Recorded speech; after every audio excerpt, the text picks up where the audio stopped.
Bonjour tout le monde, je suis Monsieur Ali Qibla, étudiant à la faculté des sciences juridiques, économiques et sociales à INSBE. Et aujourd'hui, je vais vous présenter le sujet qui s'intitule La gestion des risques financiers au sein des entreprises. Avant d'entamer cette présentation, je tiens à remercier encore une fois le docteur Saïd Ammar qui s'est investi dans la préparation de ce projet et l'intérêt qui a apporté à mon travail par ses conseils éclairés et ses encouragements et ses recommandations précieuses ont été des catalyseurs pour notre développement personnel et professionnel. Alors commençons par une introduction générale. Dans ce cadre, notre étude se concentre particulièrement sur le rôle crucial du contrôle interne dans la minimisation et la résolution des risques auxquels une entreprise est confrontée. Nous nous pencherons sur son efficacité en matière de gestion des risques financiers. Nous commencerons par réaliser un audit interne approfondi.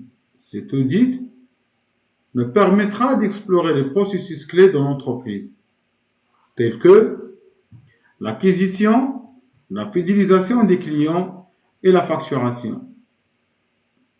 Grâce à cette analyse approfondie, nous serons en mesure d'identifier les lacunes existantes et d'optimiser les processus en mettant en place les outils, méthodes et procédures appropriées.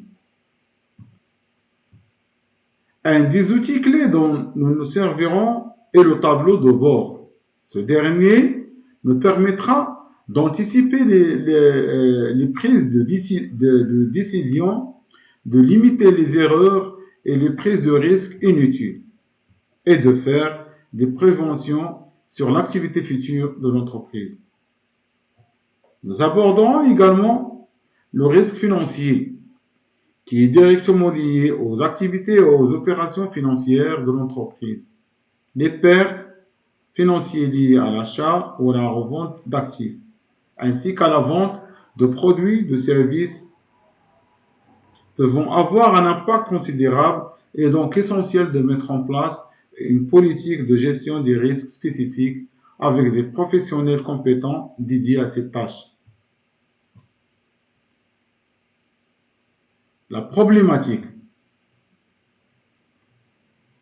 Au cours de cette étude, nous cherchons à répondre à deux questions primordiales clés. Comment le contrôle interne peut-il minimiser ou résoudre les risques d'entreprise? Deuxièmement, dans quelle mesure est-il efficace dans la gestion des risques? En explorant ces questions, nous espérons fournir des insights précieux pour aider les entreprises à renforcer leur gestion des risques financiers et assurer leur succès futur. Le risque financier. Qu'est-ce qu'un risque financier? Le risque financier est l'un des types de risques auxquels une entreprise est confrontée. Il concerne les aspects liés aux activités financières et les opérations économiques de l'entreprise. Il englobe les risques liés aux fluctuations de taux d'intérêt, des taux de change et des prix des actifs. Les activités financières d'une entreprise pourront être exposées à des risques tels que la volatilité des marchés, les fluctuations des taux de change, les variations de taux d'intérêt, l'insolvabilité des contreparties, etc. Ces risques peuvent avoir un impact significatif sur les résultats financiers de l'entreprise. La gestion des risques financiers vise à identifier, à évaluer et gérer ces risques afin de minimiser leurs effets négatifs sur l'entreprise. Il implique la mise en place de politiques, de procédures et d'outils appropriés pour gérer les risques financiers de manière proactive.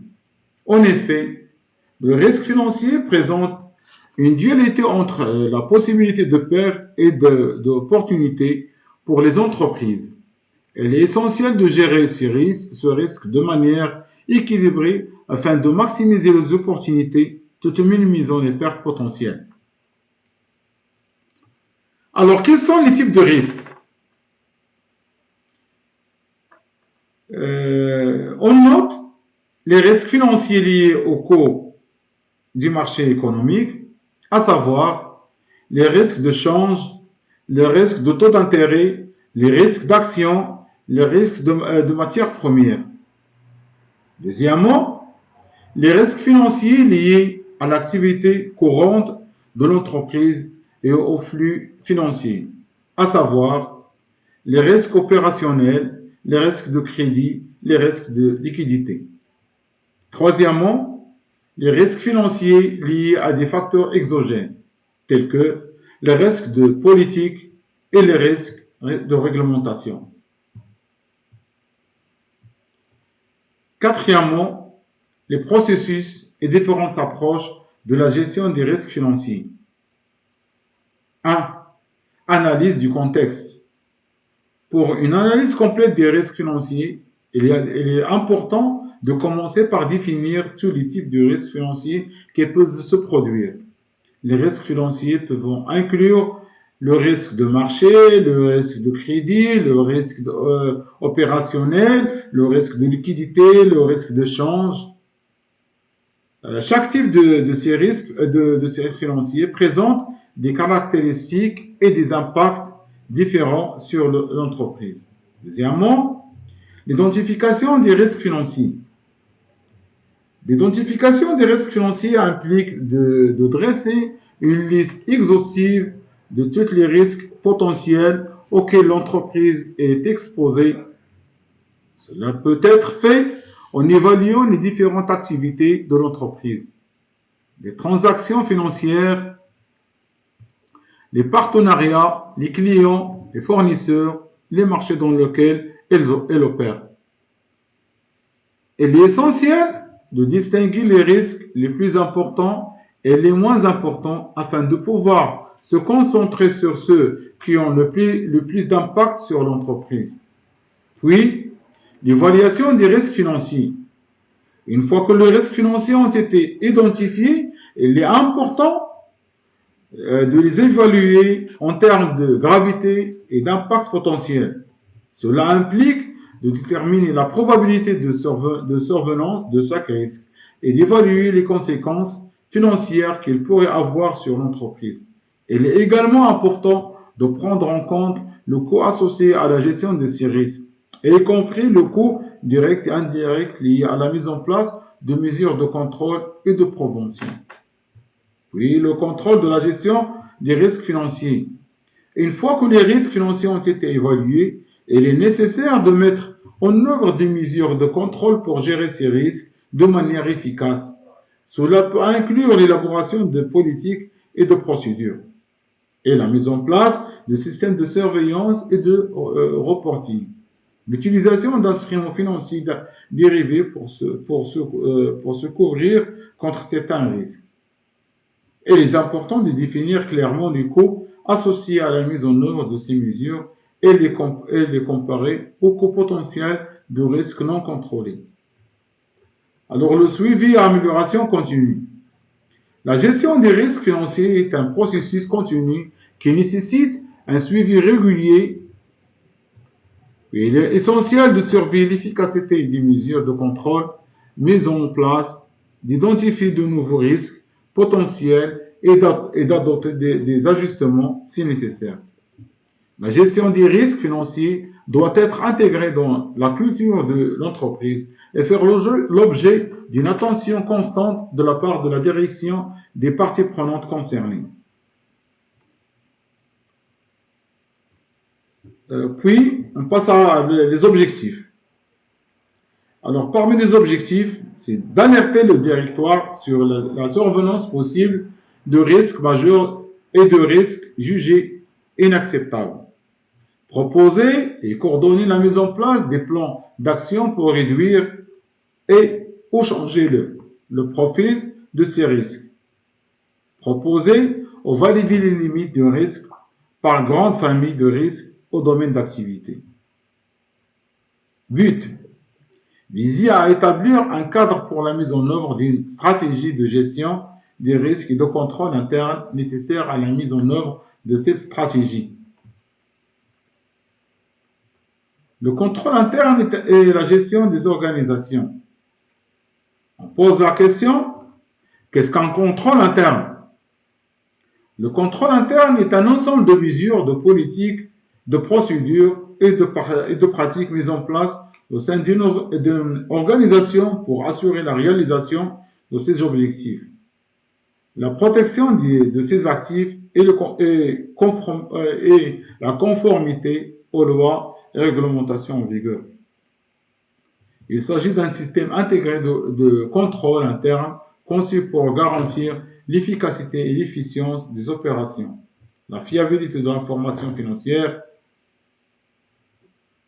la conformité aux politiques et aux procédures établies, donc la gestion adéquate des risques et la prévention des fraudes. Le contrôle interne et la gestion des risques sont deux dispositifs transversaux essentiels pour assurer la création de valeur, la performance et la sécurité d'une organisation, garantissant ainsi sa pérennité dans son environnement économique et social, et ce, pour l'ensemble de ses parties prenantes. Il existe en général trois grandes catégories d'organisations en ce qui concerne le contrôle interne et la gestion des risques financiers. La première catégorie comprend les organisations réglementées, telles que les sociétés cotées en bourse, les banques, les assurances et les entités du secteur public, qui sont tenues de mettre en place un dispositif de contrôle interne et de gestion des risques. La deuxième catégorie regroupe les entreprises qui ne sont pas directement tenues de mettre en place un dispositif de contrôle interne et de gestion des risques globaux pour l'ensemble des risques, mais qui peuvent le faire de manière volontaire en fonction de certaines exigences spécifiques. Et enfin, la troisième catégorie comprend les entreprises qui n'ont pas d'obligation directe en matière de contrôle interne et de gestion des risques, mais qui travaillent avec des organisations relevant de la première ou de la deuxième catégorie qui ont cette obligation. On passe à les objectifs de contrôle interne. Parmi les objectifs, on note la sécurité des actifs, puis la qualité des informations, le respect de codes, finalement, les optimisations de ressources.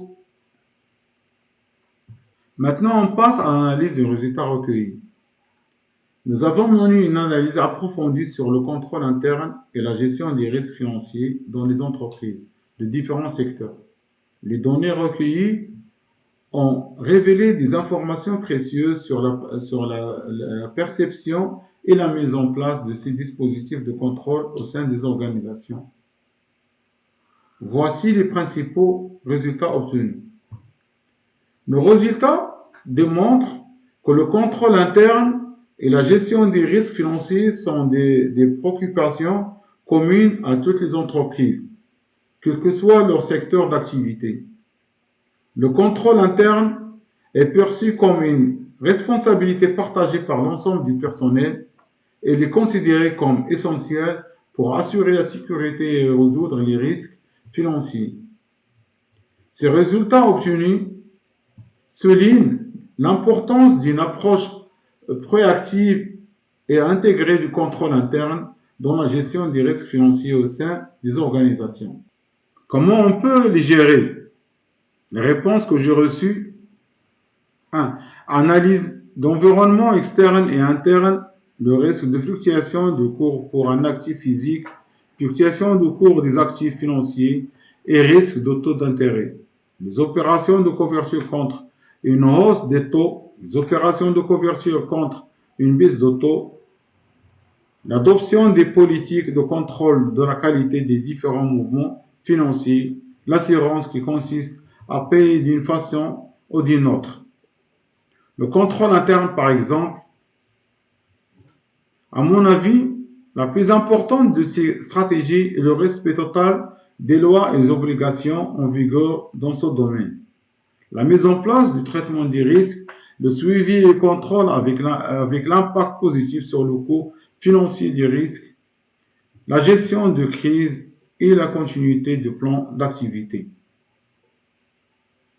Notre étude sur la gestion des risques financiers au sein des entreprises nous a permis de mettre en évidence l'importance de cette pratique pour assurer la pérennité et la performance des organisations. Nous avons abordé plusieurs aspects clés de cette gestion des risques financiers. Ensuite, nous nous sommes concentrés sur le processus et l'aspect de la gestion des risques financiers, soulignant son objectif principal qui est d'analyser tous les risques potentiels auxquels l'entreprise peut être exposée, que ce soit des risques financiers humains, peu liés au système informatique. La gestion des risques vise à éviter les effets néfastes de leur occurrence et à atténuer leur impact potentiel. Enfin, nous nous sommes penchés sur le rôle du contrôle interne dans la réduction des risques financiers. Notre étude a démontré que le contrôle interne est un outil utile et efficace pour minimiser ou limiter les risques financiers. Grâce à une démarche rigoureuse et des politiques de contrôle bien définies, les entreprises peuvent atténuer les risques financiers et prévenir les conséquences néfastes sur leur performance et leur réputation. Conclusion générale. En conclusion, la gestion des risques financiers est une composante essentielle de la gestion globale des entreprises. En adoptant des approches telles que la cartographie des risques, la mise en place de processus de gestion des risques et l'utilisation de contrôle interne, les entreprises pouvant améliorer leur capacité à anticiper, gérer et atténuer les risques financiers. Cela contribue à assurer leur pérennité, leur performance et à maintenir la confiance de leurs parties prenantes. Nous espérons que cette étude a fourni des informations précieuses sur la gestion des risques financiers et qu'elle sera bénéfique pour les entreprises cherchant à renforcer leur résilience et leur capacité à faire face aux défis financiers du monde financier d'aujourd'hui. Merci pour votre attention et à la prochaine.